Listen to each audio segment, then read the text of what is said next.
Welcome, everyone. It's so nice to see everyone out here today. It was actually several months ago that I was asked to speak about success. And in one sense, I was actually very confused, and that confusion has carried over right to precisely this moment. Because if you just took me aside and asked me, what's your definition of success, I'd have to admit and I'd have to say, I don't know. Thank you. No, I actually have quite a bit to say. But that was, to some degree, actually to a very large degree, a very serious statement. And the reason that I have to say that in one sense I really don't know what success is for the following reason. Everyone seems to have a slightly different definition. And everyone seems to personalize or add something to success or about success that makes it meaningful at a very, very personal level. And from many of you, I've also heard in the past that personal level or that personal element that defines success is only somehow meaningful when it's shared with others or when it sort of goes beyond the self. And I like that part of the definition. So what I'm going to do is give you a definition of success that I've been working with actually for quite some time, quite literally for many years. And then at the end or near the end, I'll explain what helped me to create this definition, or what's at the foundation of this definition. But first, I'd like to sort of say, one of my great inspirations, and I think for many of you this also holds, is the renowned physicist, the great scientist, Albert Einstein. And he was one of the very first people in life, for me, this is many, many years ago, who inspired me to understand success and what it is and what it can do by suggesting that at the root or at the key of what success is the ability to realize that you should do nothing. And how many of you have ever entertained that thought? Now, neither I nor Einstein obviously meant literally do nothing, but what he was getting at was the following: that there are times when it is best or better to avoid doing something in order to be able to execute on or to do something that's somehow more profound. And when that sort of occurred to me, or when that was awakened within me, was listening to someone who was talking about an interview that Einstein gave at a university following one of his famous lectures. And somebody asked him a question, and innocently into the question dropped in, oh, and by the way, I was thinking about this, said the interviewer, the speed of sound. Could you tell me what the speed of sound is? And Einstein's response was absolutely not, because I really don't care. And the interviewer was sort of thrown aback a little bit, and then wondered why. Well, that's, you, this is what you trade with, this is what you do, you study these things. Well, who are you? Why are you telling me that you don't care what the speed of sound is? And his response was, why should I waste my time cramming facts into my mind that I can look up in any one of 1,000 or 10,000 books? And that's when it occurred to me. Sometimes the idea of success, or what's truly behind success, is being able to say to yourself, let me not do that thing that's an incredible waste of my time. Let me do what Einstein suggested, which was, and he said it in the context of what a really good university and college education is. And this is something that, again, I think many of my students keep asking me, what should I memorize to get to the top universities? My answer is always nothing. And I always go back to Einstein's response. Don't waste your time doing the kind of work that involves merely going back to a book and looking things up if you need to look them up. Use your brain in order to have it work in a certain way. Train yourselves to think. Don't train yourselves to do easy and simple things like memorize. So that was Einstein, one of my first great inspirations, who actually got me to do quite a bit of nothing under many, many circumstances and under many conditions. So that's what not to do, or what success isn't, or how to avoid and evade doing certain things. But back to what is success? So can we actually put a positive spin in it? Well, yes, we can, but I'm going back to we probably or possibly shouldn't. And that, again, is going to take me back to my definition of success, or the one that I'm still working with. Definition number one, I think, is a basic one, and I think it's all one that we can relate to. It's the idea of, I have a goal, I'm going to get that goal. I'm going to get that thing, I want this thing. I have a passion for this thing. I don't have a bicycle, but I want a bicycle. Let me get a bicycle. And when you get that bicycle, you've achieved, by one very conventional definition, a high measure of success. You wanted a thing, you went out, you got that thing. Success. Then there's another definition of success. And it's this idea of, well, I used to be able to do something, or I had a passion for something, or I remember once when I could play basketball. I could never play basketball, so this is a hypothetical example. But let's just say I once was a great basketball player. I haven't played basketball and I can't do it, so I'll go back and I will practice and I will rebuild my skill set. So there's success. It's a slightly different definition. It's going back and tapping into something that's personal, but applying it to something that you've already had or something that you've already achieved. You train and you train, you become a great basketball player again. That's definition number 2, going back and practicing in order to become what you once happened to be. Definition number 3 is related to that one, but there's a twist to it, because you add that desire to go back and practice something with passion in order to be able to be what you once were, but this time you sort of add the twist and you perhaps conflate it or confuse it with the idea of knowledge, and you say, well, I've learned that when I played basketball, though I was a great basketball player, that's quite not good enough. So what I'm going to do is I'm going to train myself to practice in a different way. In other words, I will upgrade my ability to practice by weighing out and measuring the things that are most beneficial or more beneficial, and getting rid of or eliminating things that aren't quite as helpful. I will practice more efficiently. I'll do that same thing, but I'll do it more and I'll do it better. And if I do it better, in addition to becoming a great basketball player, I don't know, maybe there's some sort of a built-in irony and I also become a better pastry cook. I have no idea.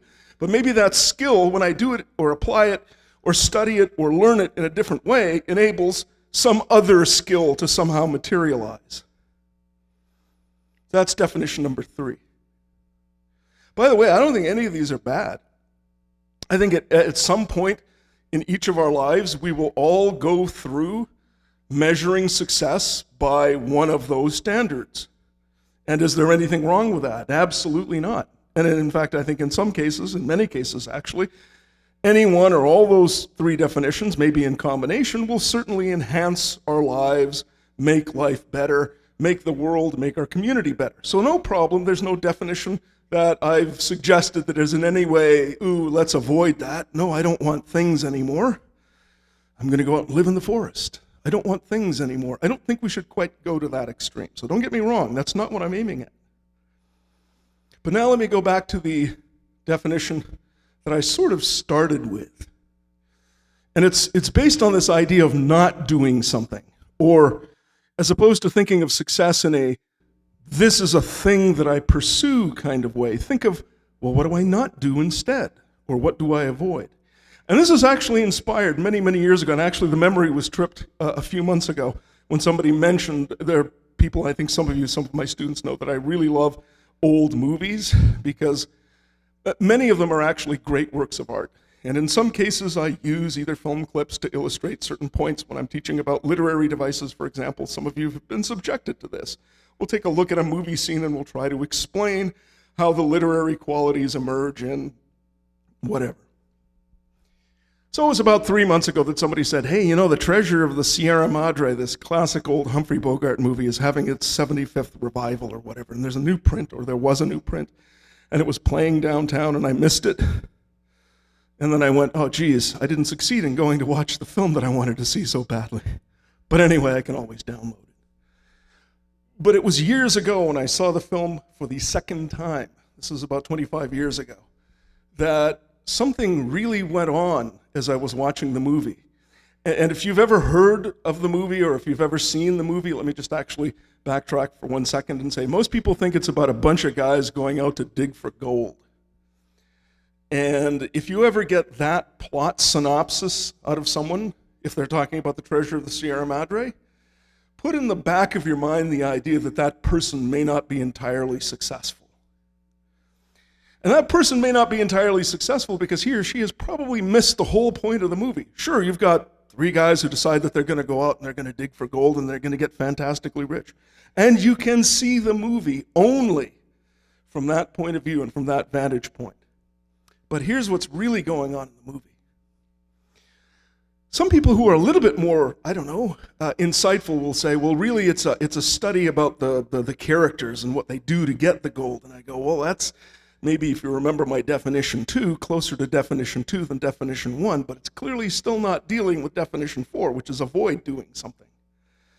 So if somebody comes up with a plot synopsis that advances or emphasizes that point, you can probably say to yourselves, well, that person might be a little bit successful, gone from at least stage 1 to stage 2. But what the movie is really about, and as I said, this was over 25 years ago, but it really stuck with me. I didn't know what the term was, but now someone has invented a term to describe exactly what that movie is about. I don't know whether it's a psychologist, an economist, or maybe just some very subversive graduate student somewhere, probably in the US, who came up with the term sugrophobia or sugrophobia. And that is a word, phobia, fear, but the first part of the word comes from a Latin word that means to suck. And when you put those two together, here's what it means. It means that you're afraid of being the one to actually be the fool or the sucker in any scenario.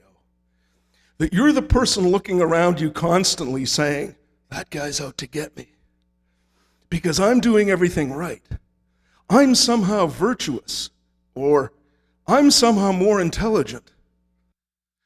But that other person wants to make me look like the fool. There's nothing ever wrong with me. And guess what? If you've been doing a little math, remember Einstein came up at the beginning, if you've been doing a little bit of mental math, you're now able to connect the idea of sugrophobia with this idea of success. It's the idea that, or my idea of success, is revolving around this notion of, wait a minute, don't blame the other person, or don't create a victim out of yourself when clearly you're actively engaged in determining the outcome of some scenario or some event or some social occasion, whatever the case is. And by the way, if you've really been doing some mental math, you probably already have figured out that there's one character in the movie who's suffering under this affliction. And that's really what the movie is about, the consequences of this kind of behavior. And when I watched that movie, I immediately realized, even though the character who plays that particular character in the movie is one of my all-time favorite actors, and this is one of my all-time favorite roles, I walked out of the theater some 25 or 35 years ago saying, I just never want to be like that guy. Not because he was interested in going out for gold, but because when he got some gold, what do you think the thoughts were that immediately entered his mind? My partners are going to take it away from me. They're corrupt. I need to watch my gold. Where's my gun? So all of those thoughts began to swirl around in his mind, and I realized, well, wait a minute. You've already got your gold. Why don't you do something intelligent and plan for an eventuality around having achieved that material objective? So that's when I got the idea that real success is avoiding the blame when you are clearly responsible. And that takes me right back to Einstein. Don't do something when avoiding that something is actually the path to your greatest success. And that's going to boil down to my last point, and it's simply this observation. For me, I think success is this. And the person who invents the actual formula after identifying exactly what variables need to fit into this formula is the person that I'm going to call a success. And it's this. If we could somehow invent some kind of a scale, I have no idea what that is, but I'm sure it involves some kind of a number or number system that basically equated chronological age with wisdom. And the key to success for me would be becoming or being the type of person who aimed and worked to make certain that the number that represented wisdom was always greater than the number that represents or represented chronological age. And that's just my definition of success. Thank you so much.